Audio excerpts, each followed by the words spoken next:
Today I'm going to show you how to get a whole bunch of fancy dancy features on Discord that will make your user experience a whole lot better.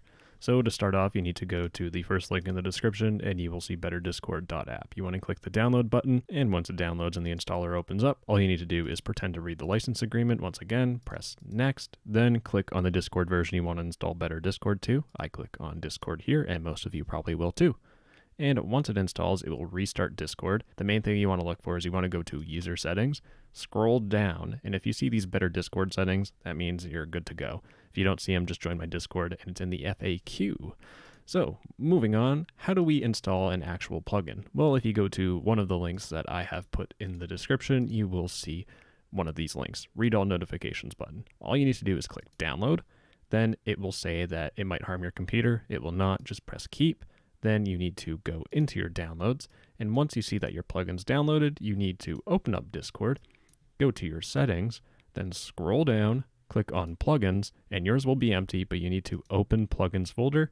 Then you need to drag the plugin that you just downloaded into the folder. Yours will be empty, mine is not. So when you install plugins or whatever, it might tell you that you need to download a library. If you just press the download button, it will install the library and you'll be good to go. Once you do download the libraries, let's say you download every single one, you need to enable them. The two libraries that you should be looking for are BFFDB, you need to enable it, and you need to enable Zeri's plugin library. Once you do that, you should be able to enable any of the plugins that are on this video. For our first plugin, we have in-app notifications. Now, if I send a notification to my phone, you will see that I am adding myself on a separate server. And with in-app notifications, you can change the settings to change how long those notifications show, where the notifications are located, as well as keyword notifications. So I type in help or something, and someone on a different server says help, then I will get a notification for it, as you can see right now. But any other words that I type in will not show up. So a couple other settings, we can also mark a message if we click on it as read. You can also see the color of the person who messaged you in their role, and you can also disable it when you're not looking at Discord. For our next plugin, we have friend notifications. Now, friend notifications allow you to see if your friend changes their status. So I'm going to enable it, and I am going to change my status of my alt to something very particular that is very easy to understand.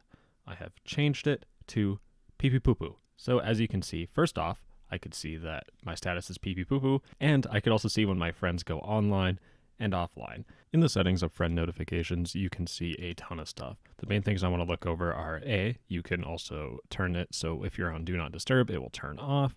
Moreover, you can also change which friends you actually want to track.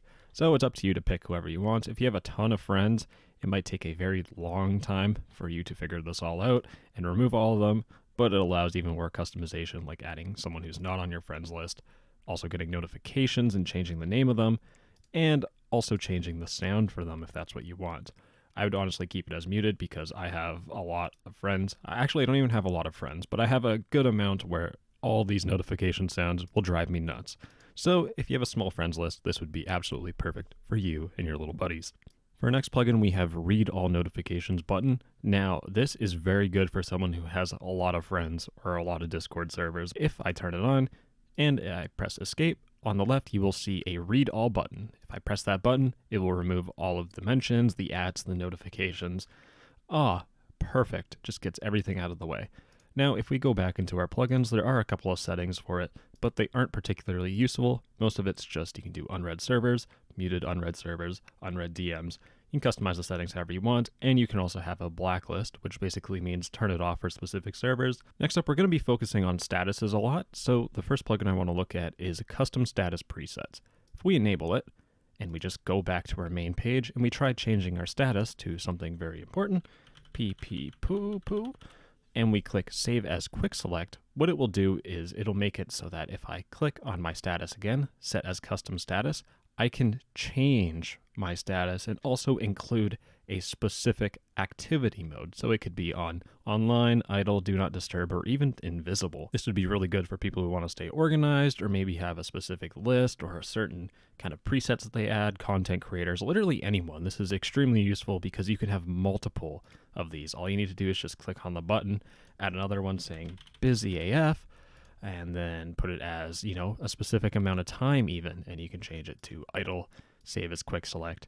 And now all you got to do is just select which one you want, and it's extremely useful. And for our next status-focused plugin, we have SpotifyControls. So when you enable SpotifyControls, you will need to connect an account to it. So you need to press the settings button and press connect.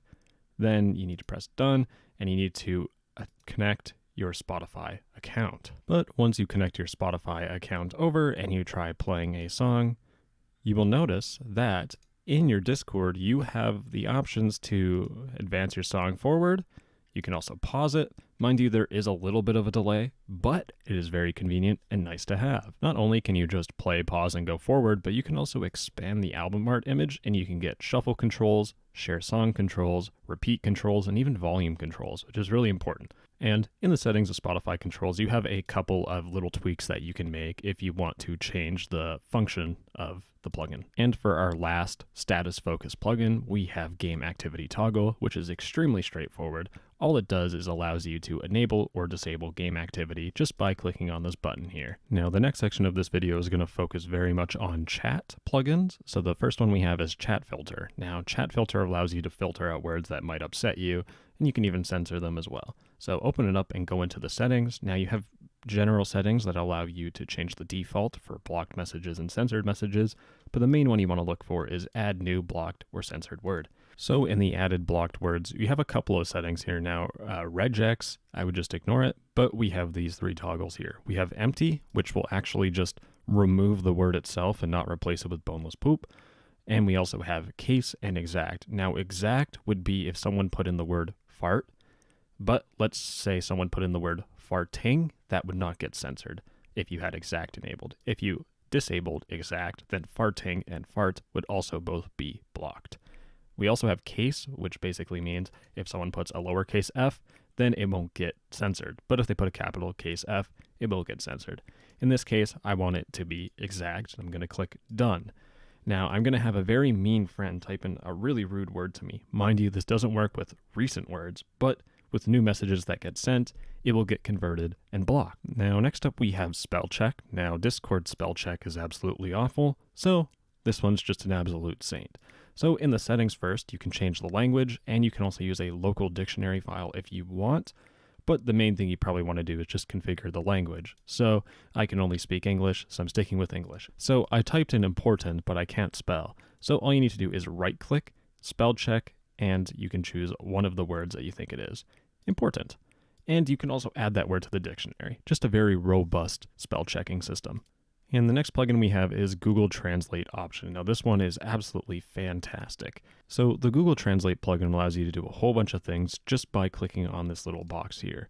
Now you can automatically translate the text that you put in and output it as English, or you can automatically translate words that someone sends you into English. So input language in received messages and input language in sent messages. So you can change whatever translation engine you want. I'm going to stick with Google because that got me all through French in grade 11 and grade 9 and grade 10. And all you need to do is if you speak a different language, you can enable your translate your messages before sending. It will automatically translate them. Or if you're dumb like me and can't speak any other language, if someone sends you a weird sentence that kind of looks like French, all you need to do is just go to the three-dot menu, click Translate Message, and it will translate it from French to English. If you hover over it, it'll say from French to Discord English. In the Google Translate option settings, you can also whitelist specific words. For example, if you had commands in Spanish, it won't automatically translate them. You just need to make sure to add the prefix at the start. So we have tons of prefixes on my server, so you may need to add them just like that in the settings menu of Google Translate. And for our last but certainly not least plugin, we have EmojiUtilities. So EmojiUtilities allow you to favorite and also remove suggestions from frequently used emojis. So for example, I like using the thumbs up emoji, so I'm going to right click it and click favorite emoji. Now if I reopen the emoji window, you'll notice that my thumbs up is now my favorite emoji. Let's say for example, I never want to do the 100 symbol with the 2 lines underneath. All you need to do is right click it, click blacklist, and when you pull up your emoji menu again, it will not show up. Now let's say you accidentally blacklisted an emoji that you use all the time, like the poop emoji. All you need to do is scroll down on the left, click on the do not blacklist sign or whatever, right click on the emoji you want to remove, and click remove from blacklist. Now if you open up your emojis panel again, it will show up in your frequently used. And that wraps up the installation portion of the video. If it worked, like and subscribe. And if you want to support the channel even further, just turn off your ad blocker when you watch my videos. And if for some odd reason it didn't work out for you, feel free to leave a comment in the comment section or join my Discord and put your issue in the help channel, and I will help you out as soon as I can. Now let's get on to the uninstall portion of the video. Now let's say you're done with all your plugins and you just want to get rid of them or just get rid of Better Discord. Well, what you can do is you can delete every single plugin by pressing the delete button, or what you could just do is uninstall Better Discord. So to do that, all you need to do is go back to your downloads, open up your downloads, and open up the Better Discord installer. Once the installer opens up, accept the license agreement, press next, then press uninstall, press next, and click the Discord versions that you installed Better Discord to and press uninstall. Once it does that, Discord will restart. And when it restarts, you will notice that you do not have any of the tweaks anymore. And if you go into your settings and scroll down on the left, you will not have Better Discord anymore. And that's it. I can't wait to listen to my music on my Discord, know how my friends are doing and stalk them, and also censor out their really bad jokes with funnier ones that I made up from my imagination in 30 seconds. Mwah!